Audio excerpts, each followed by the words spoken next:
même temps. Normalement, il y a un début de l'enregistrement. Bonjour à tous. On se retrouve aujourd'hui pour, la première visio, de l'info dédiée aux actions de Solia. Donc cette, présentation des actions de cette association nous sera introduite par Caroline Roman et Angélique Picard. Je vous passe la parole, mesdames. Bonjour, donc Caroline Roman, je suis la responsable du service social chez Solia. Et Angélique Picard, donc je suis la coordinatrice du service social sur le dispositif IML.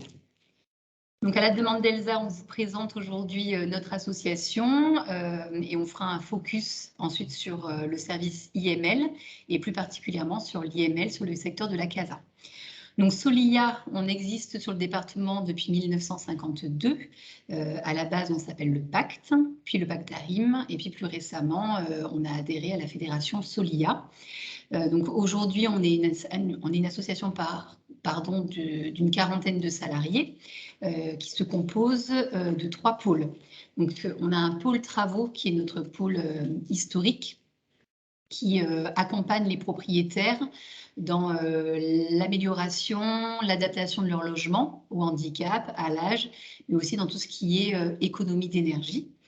On a un pôle immobilier qui a été développé quand on a commencé à faire de l'intermédiation locative en 2015. Et on a un pôle social qui, lui, a été développé à compter de 2013. Notre première mission, notre premier marché obtenu au niveau du service social, ça a été l'instruction de tous les recours DALO du département, donc pour le compte de la DETS. C'est comme ça qu'on a embauché nos premières conseillères sociales. Et puis en 2015, on a commencé à faire de l'IML, uniquement sur la forme de la location sous location au début, puisque nous n'étions pas agence immobilière sociale. On a commencé tout petit, puisqu'en 2015, on a commencé avec 10 mesures. Et puis, au fil des années, on a eu des conventions qui nous ont permis de capter plus de logements. Et on est devenu une agence immobilière sociale en 2019, ce qui nous a permis également de proposer des mandats de gestion et des mandats de gestion garantie sécurité. Du coup, on a étoffé notre service social. À l'heure actuelle, sur cette mission-là, il y a donc Angélique qui est coordinatrice et nous avons 4 conseillères sociales qui travaillent sur le terrain et qui se partagent le secteur géographique. On a un parc à l'heure actuelle d'environ 400 logements. On fera un focus CASA par la suite. Et du coup, ça implique également le développement de notre service immobilier qui se compose à l'heure actuelle d'une responsable de service, de 2 gestionnaires locatifs, de 2 prospecteurs et de 2 gestionnaires loyers, recouvrement. Donc, on accompagne donc les locataires au niveau social qui occupent nos logements en loc sous loc et en mandat de gestion garantie sécurité. Lorsqu'on propose des logements en mandat simple, pour le coup, ce sont des logements qui sont dépourvus d'accompagnement social. Donc ça, le SIAO nous oriente en général des candidats qui sont complètement autonomes dans la gestion et l'occupation de leur logement. Et ensuite, donc, c'est les conseillères sociales qui accompagnent pendant 12 mois les ménages, 12 mois renouvelables si, lorsqu'on arrive à son terme, on se rend compte qu'il y a besoin de plus d'accompagnement social.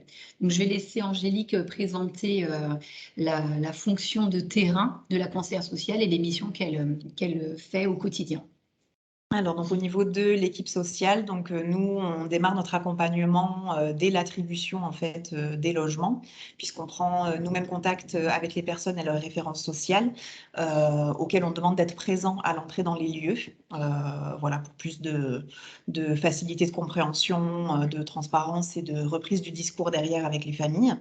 On les accompagne donc à l'intégration dans ce nouveau lieu de vie avec tout ce qui est ouverture des compteurs, donc électrique, eau, gaz. On fait également les démarches pour qu'ils puissent bénéficier de l'allocation logement, du FSL accès. Voilà, et après, donc, on veille petit à petit par le biais de visites mensuelles à ce que la personne s'insère progressivement dans son logement, dans un nouveau quartier, prenne ses repères, On les met en lien avec de nouveaux référents sociaux, MSD, CCAS, voilà, le but étant qu'au fil du temps, la famille soit de plus en plus autonome jusqu'à acquérir au bout des 12 mois l'autonomie suffisante pour qu'on puisse nous se retirer de l'accompagnement social, mais qu'ils aient quand même tout un tissu social bien étayé autour auquel ils puissent s'adresser en fonction des problématiques qu'ils rencontrent. Voilà. On gère également pendant toute la durée de l'accompagnement, on veille à ce que les personnes répondent bien à leurs devoirs de locataire, donc en termes de paiement de loyer, d'occupation du logement, entretien du logement. Voilà, on intervient sur les impayés de loyer, hein, donc le traitement des impayés de loyer si jamais il y en a, avec du déclenchement d'aide financière si besoin, de l'accompagnement éducatif budgétaire, voilà. Notre objectif au niveau de l'accompagnement social, c'est vraiment de lever les derniers freins à une occupation complètement autonome. On axe évidemment nos missions sur le logement.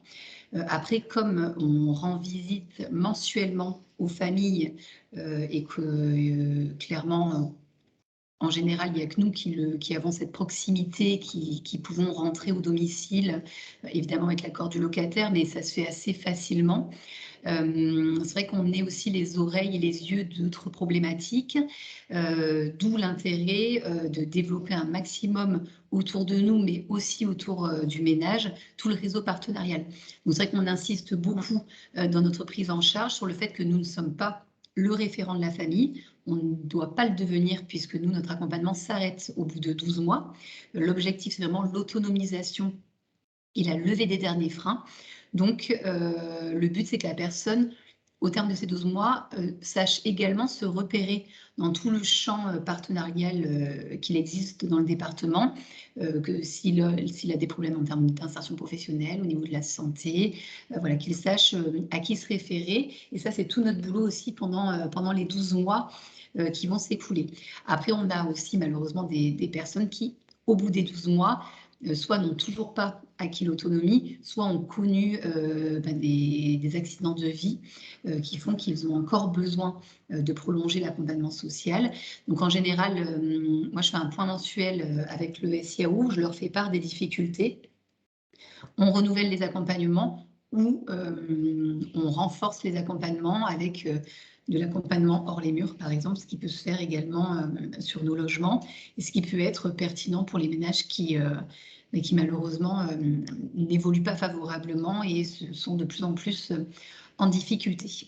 Donc pour nous, c'est très important de travailler en lien avec les partenaires et surtout pas d'être isolé dans notre accompagnement social. Donc à l'heure actuelle sur la CASA, parce que je vous disais qu'on avait à peu près 400 logements sur tout notre parc, sur la CASA on en a 32, 19 en location sous-location et 13 en mandat de gestion garantie sécurité. Et donc qui sont principalement sur Valoris Golfe-Juan, puisqu'on en a 15, et également sur Anti-Bébiote, où on en a 10. Après le reste, voilà, sont éparpillés sur tout le reste du secteur de la CASA. Voilà. Est-ce que j'ai une petite question? Est-ce que vous pouvez détailler la distinction entre vraiment IML, loc sous loc, mandat de gestion? Est-ce que ça implique et pour le locataire et pour un propriétaire également? Alors, la location sous location, donc c'est notre outil de départ. On a commencé avec ça. En soi, c'est Solia qui est propriétaire du logement, qui est locataire, ce serait trop beau, qui est locataire du logement, donc qui signe un bail en direct avec le propriétaire. Et donc, le ménage qui nous est orienté par le SIAO devient sous-locataire. Son contrat de sous-location a une durée de 12 mois, renouvelable 2 fois, donc normalement maximum 3 ans. Il y a une clause dans ce contrat de glissement de bail qui n'est pas une obligation pour le propriétaire et malheureusement qui est vraiment un travail très difficile pour convaincre le propriétaire. Voilà, ça s'est fait très à la marge et on n'a vraiment pas fait beaucoup depuis qu'on fait de l'IML. Le fait de devenir une agence immobilière sociale, comme je le disais tout à l'heure, ça nous a permis de travailler avec d'autres outils qui sont plus cohérents avec la philosophie un petit peu du logement et du logement d'abord actuel. Le but étant d'éviter de faire passer les foyers par des étapes en escalier. Le mandat de gestion, qu'il soit garantie sécurité ou simple, l'avantage c'est que le locataire signe son bail en direct avec le propriétaire. Il n'y a plus de tiers, Solia n'est plus le tiers. Donc la personne est dans son logement, elle n'a plus cette contrainte de devoir partir à nouveau, ce qui lui permet de s'investir beaucoup plus dans son logement, de se l'approprier et de se projeter. Alors, la différence, du coup, comme le propriétaire n'a pas la garantie de paiement des loyers avec Solia, c'est que le propriétaire doit souscrire à une assurance qui lui est offerte la première année et ensuite qu'il doit payer lui-même. Et cette assurance, elle lui couvre les impayés de loyer jusqu'à 70 000 € et les dégradations locatives jusqu'à 7 700 €. Et en mandat de gestion simple, donc comme je le disais tout à l'heure, c'est le même principe, sauf qu'il n'y a pas d'accompagnement social. Donc c'est vraiment pour les locataires les plus autonomes et ceux qui nécessitent normalement aucun accompagnement social. Après, il arrive, et ça c'est du traitement cas par cas en fonction des profils, si on a un logement en mandat de gestion simple qui colle parfaitement avec les besoins d'une famille et que néanmoins cette famille a besoin d'un accompagnement social, en général, le SIAO le motive et on a du coup un accompagnement social qui nous est financé sur cette mesure-là. Voilà les différences entre les trois. Après, en mandat de gestion, le bail, c'est un bail classique de 3 ans, reconductible. Et pour le casser, il faut un congé de la part du propriétaire, motivé et dans les normes que l'on connaît pour tous les baux. Merci. Autre petite question. En loc sous loc, si au bout des 3 ans, le ménage qui occupe le logement n'a pas trouvé, malgré une autonomie acquise, une autre solution.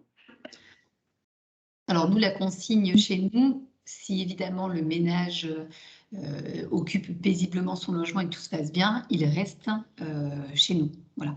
On lui fait des quittances de loyer tous les mois, ce qui lui permet d'avoir un justificatif d'occupation du logement.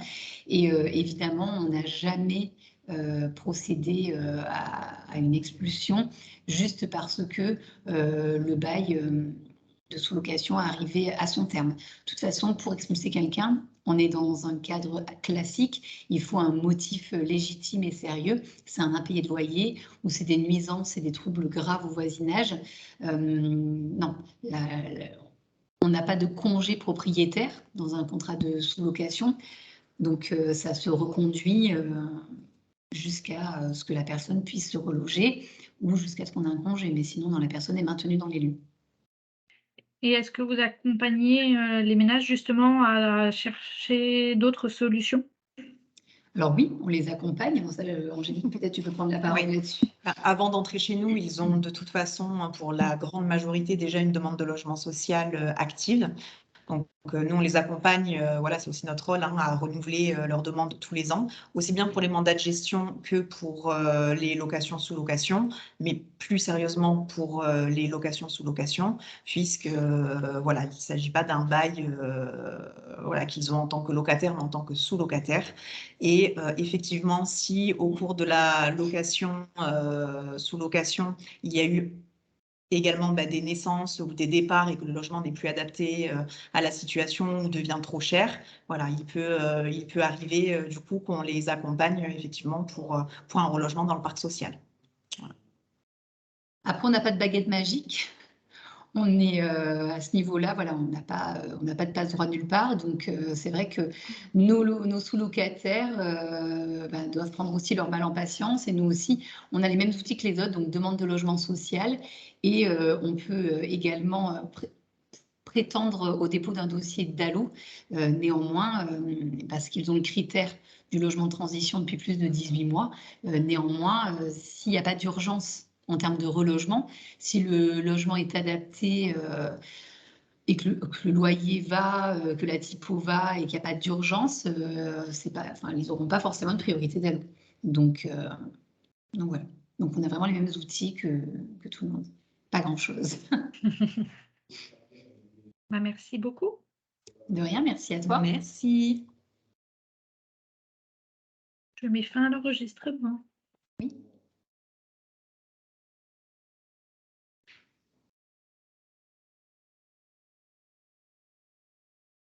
On fera un montage du coup, forcément.